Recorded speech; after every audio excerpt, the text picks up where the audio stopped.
Inclusive acho que um documentário, ele chama Ensaie, eu não sei se você já ouviu falar, acho que Ensaie é até uma palavra, se não me engano, da Islândia, que quer dizer o mar de dentro.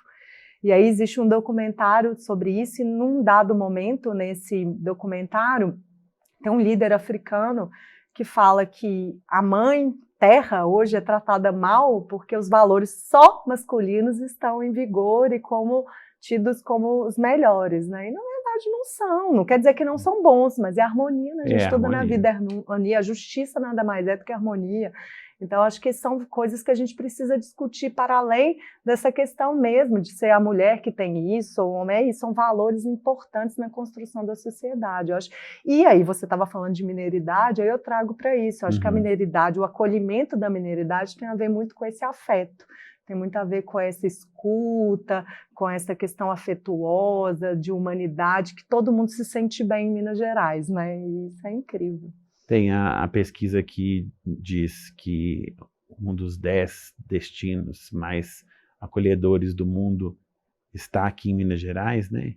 Como que você enxerga Minas Gerais nesse sentido do empreendedorismo? O que se pode fazer para que Minas Gerais se mostre como realmente é? Como Minas Gerais, né? Eu acho assim, Gaudí falava que para você ser original basta voltar às origens. Minas Gerais tem 300 anos, a gente fez 300 anos no dia 2 de dezembro do ano passado.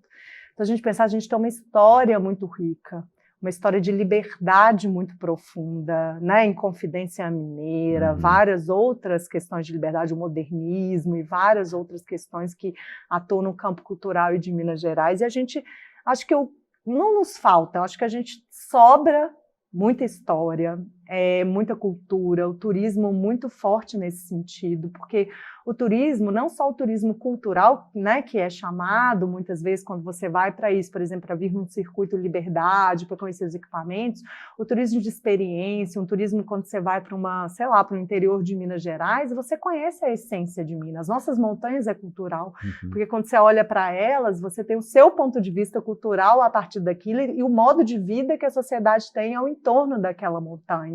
Né? Então, Guimarães Rosa sempre falou isso, né? Que as montanhas, o nosso jeito mais matreiro é porque a gente está ali atrás das montanhas, é porque a gente teve que esconder o ouro muitas vezes, né? Sendo taxados, diamantes. Então a gente tem toda uma cultura a partir dessa visão e que as paisagens fazem parte disso tudo.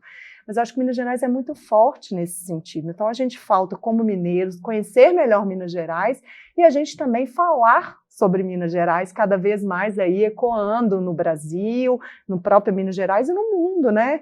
Você mesmo é uma pessoa que tem aí uma experiência linda e riquíssima culturalmente e profissionalmente no exterior. A gente tem que levar isso, né, para as pessoas. Quem não quer ser acolhido, não só nas nossas montanhas, mas nossa cozinha mineira. A cozinha mineira nossa, ela é culturalmente muito forte, não só pela comida. A comida é afetuosa, mas é muito além disso. A cultura é o jeito, a comida ela é o jeito de fazer, é o jeito que você se acolhe na mesa. Tem uma história interessante, uma vez eu fui a Codesburgo, que tem uma fazenda, que foi a última fazenda que Guimarães Rosa andou na famosa viagem dele de 57 para ele escrever O Grande Sertão e as Veredas, e essa última fazenda me acolheu lá um dia, a gente foi lá, e o dono da fazenda, o André, que é um queridíssimo, me contou uma história que eu achei lindíssima, que é por que Minas Gerais recebe na cozinha, e recebe com muita comida e recebe muito bem. Porque os tropeiros eram nossa imprensa. Então, eles que falavam o que estava acontecendo, né, no mundo, né, no Brasil, em Minas Gerais.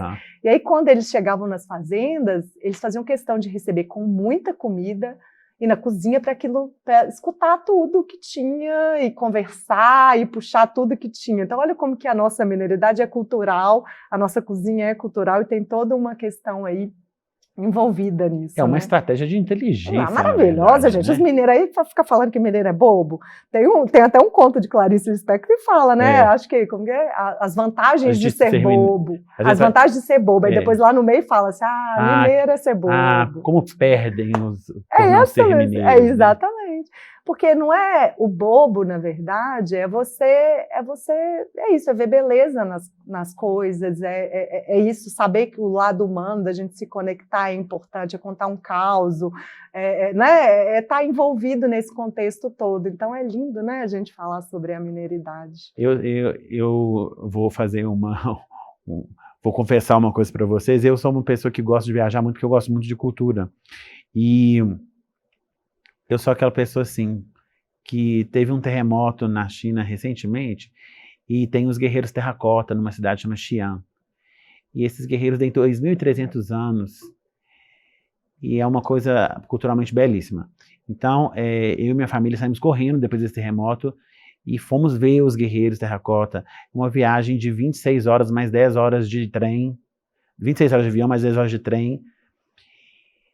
E quando eu estava lá, eu pensei, poxa, eu percorri toda essa distância, e no meu quintal existem coisas magníficas, com certeza muito mais bonitas do que isso aqui. Que, sem dúvida, os guerreiros terracotas são maravilhosos, é um patrimônio do mundo. Mas aqui nós temos, e eu acho que muitas pessoas fazem como eu sempre fiz, que é percorrer os lugares que são distantes para ganhar aquela cultura que a gente tem tanta sede. Mas só indo de fora para ver o que dentro é tão imenso e tão rico, talvez muito mais rico do que lá fora, né, Milene? E a gente se pertencer, né? Porque é tão bom você se pertencer a algum lugar, né? Acho que é isso, quando você conhece a história do seu estado, da sua localidade, das pessoas, você conhece né? Você vai fazer turismo dentro do seu estado, você tem uma sensação de pertencimento daquilo, né?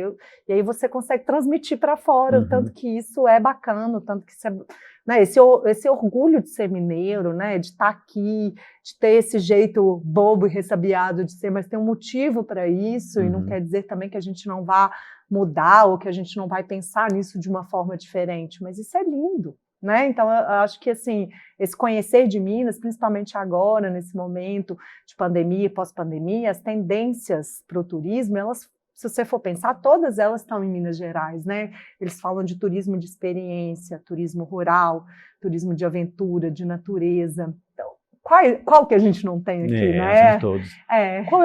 O que é o turismo de experiência? Experiência é você experimentar as coisas como elas são, é a cultura. Então, por exemplo, você vai no interior de Minas Gerais, você vê uma folia de reis, você vê um congado, ou você fica numa fazenda, ou você está ali numa comunidade local experimentando uma comida caseira, isso tudo é uma experiência. É diferente, né, de você ter um turismo só que você vai para um hotel, vai num espaço e volta. Não quer dizer que esse turismo não seja legal, ele é. Mas eu acho que a gente tem para todos os gostos, né? Então, assim, eu acho que a experiência é você experimentar a cultura local, entender aquilo, saber por que o mineiro é assim, o que tem ali naquela... Por que o queijo da Serra da Canastra é feito daquela forma, o do Cerro é feito de outro jeito, porque o café do sul de Minas...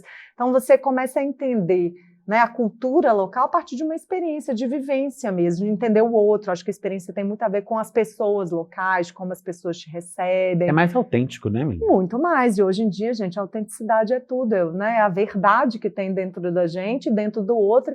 E aí que você promove o intercâmbio cultural de verdade, né?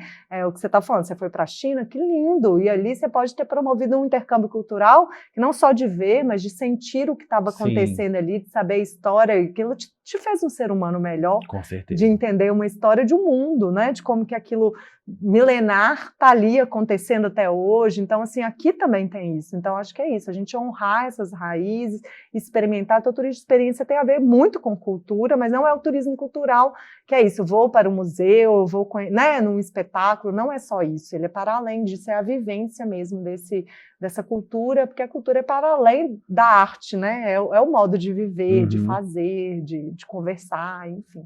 Eu sempre digo assim para as pessoas, porque eu tenho muitos amigos e tem muitos alunos que também têm esse movimento de eu quero ir fora, quero fazer um intercâmbio para saber, para conhecer as coisas e para crescer pessoalmente e tudo mais. Mas eu acho que a gente vive posso estar muito errado, mas eu acho que a gente vive uma síndrome de colônia até hoje, onde a metrópole é maravilhosa e nós somos meros receptáculos do que sobra da metrópole. E isso é mentira, né, Milena? Mentira. Mas também, eu acho que a vida ela é feita por contraste, né? Então, assim, por exemplo, meu filho mesmo, ele fez intercâmbio na Holanda. E aí é muito diferente culturalmente. Ele voltou, ele virou outra pessoa, com a relação dele com a cidade, com o ser mineiro. Então, acho que também, quando tem essa ânsia, também é importante, vai conhecer, mas para também entender o valor do outro, porque às vezes está aqui dentro, não entende, né? Não consegue olhar com essa pureza do olhar. Talvez a maturidade nos traga isso também, né? O dia a dia, mas eu acho muito importante a gente pensar sobre isso, divulgar isso, falar mais sobre isso, porque a mineridade é linda, o nosso estado é lindo, e como a gente pode aprender muito a partir disso, a gente sabendo a nossa história, a gente é muito melhor, a gente fala isso familiarmente, quando você conhece a história da sua família. Eu fiz um trabalho uma vez terapêutico, que chama biográfico, e eu nunca tinha pensado na história da minha família e como me fez até então. E aí, quando eu pude fazer esse trabalho, foram 2 anos, enfim, da antroposofia, eu virei outra pessoa. Falei, gente, como que, assim, eu não considerei os meus bisavós, a vida deles, os tataravós, para entender quem eu sou hoje. E é um pouquinho disso, né? Há uma justa posição, né? Sim, você está ali por... Né, existe um percurso ali, um caminho que foi feito antes, enfim. Então, eu acho que a mesma coisa tem a ver porque o que há dentro há fora, né, gente? A filosofia egípcia já falava isso, o que tem dentro tem fora. Então, isso, você conhecer melhor sua família, você conhecer melhor sua cultura dentro de um estado, vai te entender melhor onde você está e onde você também quer ir. Que também não tem problema se for para outro lugar, mas também que você tenha essa base, esse entendimento de onde você está, né? Milena, nós estamos preparados para receber essas pessoas que querem tanto nos conhecer? Arrasamos de estar preparados. Assim, eu acho que Minas Gerais, além do acolhimento, a gente tem... É claro que pode ter localidades com menos estruturação, um hotel, 5 estrelas ou qualquer coisa do tipo, mas tem lugares que nem é para isso. Então, né? Que não pertence a um hotel 5 estrelas ali dentro, exatamente. Né? Então, Minas Gerais tem uma política de regionalização que tem 20 anos. Essa política, ela justamente trabalhou como que os municípios e os destinos turísticos de Minas Gerais podem ter essa estruturação. Nós estamos nesse momento, em 2021, a partir de um programa que a gente tem que chama Reviva Turismo, que é um pensamento sobre uma retomada gradual e segura, né, a partir da pandemia e tudo mais. A gente está fazendo uma revisão dessa política, ela tem 20 anos e ela serviu muito para essa estruturação. Então, por isso que eu falo que a gente está preparadíssimo, a gente tem tudo, a gente tem 15 parques estaduais, 3 nacionais, a gente tem lagos, lagoas, cachoeiras, a gente tem o turismo rural, a gente tem aventuras, se você pensar, a gente tem tudo, cicloturismo, só que na região metropolitana nós tanto que a bicicleta, né, e o cicloturismo se fortaleceu. A bicicleta está crescendo enlouquecedoramente. Mas claro, porque é isso, é amplitude, é você estar na natureza, você entender como você faz parte dela e como que nessa pandemia isso ficou gritante, né? Porque ficou gritante a casa, que tem que ser o seu aconchego, que é o seu interno, e como que a natureza, a sua conexão consagrada é importante. Que não é uma casa dormitório, né? Não, mas é a sua casa, né? É a nossa casa, a natureza é a nossa casa, né? Então a casa interna é onde a gente vive e a casa da natureza é onde a gente se conecta com o sagrado, seja ele qual for, né? Se é com qual religião, qualquer crença. Então, e além de tudo, o esporte, o vento na cara, a liberdade. A gente está falando que Minas Gerais, né, tem esse sentimento de liberdade, e acho que a bicicleta, muito agora, nesse período da pandemia, e ela continua como tendência pós-pandemia, tudo que eu falei aqui de tendência, eu entendo que não é tendência de modinha, é tendência que veio para ficar. Né, que a gente, como ser humano, a gente mudou. Não tem como a gente não ter mudado a partir das tecnologias, a partir dessa vivência de estar mais em casa, de perder pessoas queridas, um momento tão difícil psicologicamente e também politicamente nesse sentido, né, todo do que envolve isso. Então, eu acho que a gente tem aí, Minas Gerais está muito nesse lugar do coração quentinho, de ter estruturação, de conseguir receber bem, de ter tudo que a gente precisa nesse momento, né?